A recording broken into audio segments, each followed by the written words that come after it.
Because of the shared history between the United States and Mexico, Kansas is home to both immigrant Mexicans and people of Mexican heritage. Tina de la Rosa, the former director of Kansas's Hispanic and Latino Affairs Office, shares insights with us about Mexican culture. Well, I was born in Kansas, but my parents are of Mexican descent. My dad is from Allende, Coahuila, Mexico. And my mom was born in southern Texas, but raised mostly in the borderline between Brownsville, Texas, and Matamoros, Tamaulipas, where she lived most of her young life and married my dad when she was in her early 20s. They migrated to Kansas in search of work, like a lot of migrant farm workers did then and still do today. My mom was a U.S. citizen since she was born in southern Texas, so back then the legalization process was not as tedious as it is now. And she says that at the border, she legalized my dad and my two older siblings the day they crossed. And so that was back in '62. And I was born then in southern Kansas, where they came to because there was family there and found work and settled. And so I was born in Kansas, the first of my other four siblings.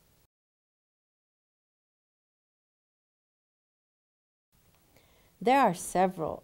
When I think of perhaps values within the families, I feel we're a lot more respectful. We acknowledge elders and strangers with respect. We know when to be quiet and not overspeak an adult or wait our turn. We are more reserved in that sense too. We are constantly reminded of if you act out, you shame not yourself, but the whole family. And if we're somewhat disconnected with family, or we recognize ourselves as a group of people who have pride, the Hispanic community in general, we also reflect bad on our community. I believe we're much more familial, we're much more reserved. We expect certain things from our peers and from the opposite sex in terms of respecting us as a lady, as a friend. We're hardworking, we're very devoted. We're very devoted to our family, to our partners, and we like working in teams like sisters with sisters, not sisters against sisters. We weren't the first ones to raise our hands perhaps in the classroom because we weren't the ones that were allowed to join Girl Scouts. We weren't the ones to allow to be participating in 4-H or what have you. Anything foreign like that was hard to explain to our parents. So we perhaps were a little bit more reserved when raising the hand, participating in a leadership role in school because we weren't prepped that way. We were prepped at home to be good caregivers, to be responsible citizens, to be responsible older siblings. And when it came time to compete perhaps with some of our mainstream schoolmates, it was a little bit more difficult. What I would like teachers to know about working with Mexican national students is that they come from all different backgrounds. They come from all different socioeconomic statuses. Their parents, some might be very educated, others might not. And that they too are here to learn and be part of the classroom setting. They'll be more shy, they'll be more timid if they don't speak the language. If their parents aren't as active with the school, they're not going to know whether or not they can participate in how to explain a field trip to a university, a field trip to the zoo. They might not know how to explain that to the parents because they won't know, they might not have ever experienced that somewhere else. And I think it's important that the teachers know to provide information about certain outings or important meetings in Spanish and in English. I believe it's important to seek an interpreter to be present at some of these very important meetings that inform the parents of school policies, of rules, of changes, of health issues, what have you. It's okay to ask questions. The teachers need not be worried about being too personal. They're new, you're new to them. When strangers meet, you ask questions. And you ask questions out of the kindness of your heart just as an individual. Where are you from? What do you do? Did you go to school or whatever? It makes the student feel comfortable that they're able to share something about them that is for real, that they took pride in. when they're somewhat forced to forget that, because you're in Kansas now. You need to speak English. You can't be speaking Spanish, not even in recess with your friends. That's not right. That's who they are. That's where their comfort zone is. And until we as educators make them feel more comfortable with their new school, then we will, by that time, feel okay with speaking in English, and because they might be mocked or ridiculed because they have an accent, because they don't know the language completely yet. So why would they want to raise their hand and say something in broken English and fear to be mocked? When we were enrolling, I remember the teacher's name. The secretary's name was Mrs. White. She asked my mom what my name was, and she said Ernestina. And she looked at her and frowned and shook her pen and said Ernestine. And my mom said Ernestina. And of course I was understanding both because I was bilingual. And then Mrs. White said, it'll be Ernestine. Here it'll be Ernestine. And then I look at my mom and I said, Ma, no Ernestine, Ernestina. Y si no Ernestina, Tina. Porque así me dicen en la casa. And Mrs. White had already started filling out the form and wrote it down as Ernestine. And I looked at her, and I guess I must have given her a dirty look, because my mother says, cállate, no digas nada, ella es la que sabe. She wanted to shut me up because I should be submissive as a little Mexican girl. And the lady behind the desk with the pen in her hand was the person in the know. A lot of our parents feel that way still. They fear questioning even their kid's name or something so simple like that, because they're not the educated, they're not the one with the pen in the hand, they're not the one sitting behind the desk.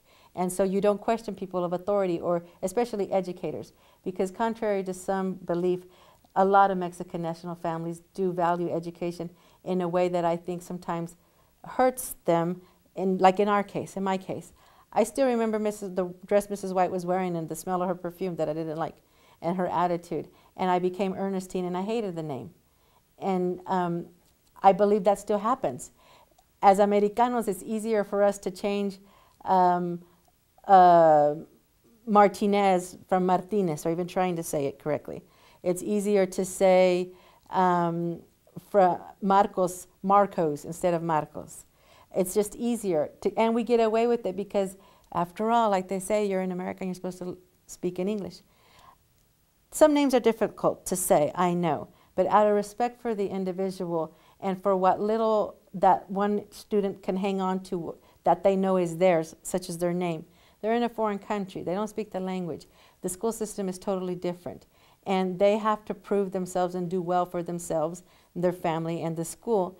And not to recognize their name or even attempt to say it correctly is very hurtful. It's very hurtful and demeaning, I think.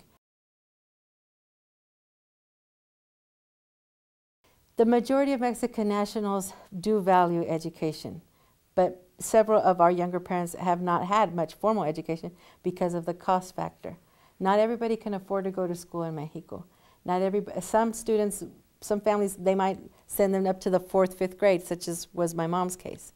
And only those who can pay for private will go to private, and the public school it's a struggle. Many Hispanic families that come are here for 6 months, 8 months. Their kids have been in school, and they keep in touch, of course, with their families back in Mexico. And they're used to a routine of the scheduling that the school system has in Mexico. Their calendar year for school is much different than ours. They might go, depending if it's public or private, a few months, and then their breaks are more often than we just have one once a year in the summer, in May. And so they're used to having that free time to spend with family, travel, or get an extra job, or it's not an issue. When they come here and our scheduling is much different than what they're used to, and December comes, and that's when there's at least a week of school that the kids can be gone for, and they've already been here for a year, and so they've earned that vacation time, the head of household, and they plan to go home for Mexico, but they like to extend their vacation from 1 week to 2 to 3. This makes it somewhat uncomfortable for the educators who says, well, they're going to miss a lot of school. How are they going to catch up? That they're struggling already as it is. Do they not care? Yes, they care. But first of all, their main concern, their main love, and what they miss is family back home. And they don't want to go without their children They don't want to leave them here with somebody else for them to go to school. It's not that they don't value education. It's just that in their mindset, they're still like, they'll catch up because we've done this in Mexico. You know, they're not going to miss out that much. You know, they'll be okay. And if they take homework home with them now, they'll have it done and be able to turn it in by the time we get back. And I think that parents need to be educated on important details such as that. The educators should take time to inform them that this could really hurt your child if they're not here. You know, we've got this work plan and we'd like to work on it together as a team. We understand you miss family and you want to go home, but really, in order for them to stay with where they're at and build upon that, we need you to work with us. I think, you know, whether that changes the mind of the parent or not, whether they stay just for the 1 week or they extend their vacation on their own, I don't know. But I think that it would be beneficial to the educators to educate them about that from the beginning so that the parents know what they're walking into and that there is a difference between both school in Mexico and in the United States. And it's a part of their adaptation to their new world. It might be a bit of a struggle for a while, but because they do value education, and that's the way it should be presented, because we know you do value education. This is what our policies are. Not assume that they don't just because they don't understand it. That's a bad assumption. My family has always been very patriotic about that and taught to be very grateful for the blessings that we've received here in the United States.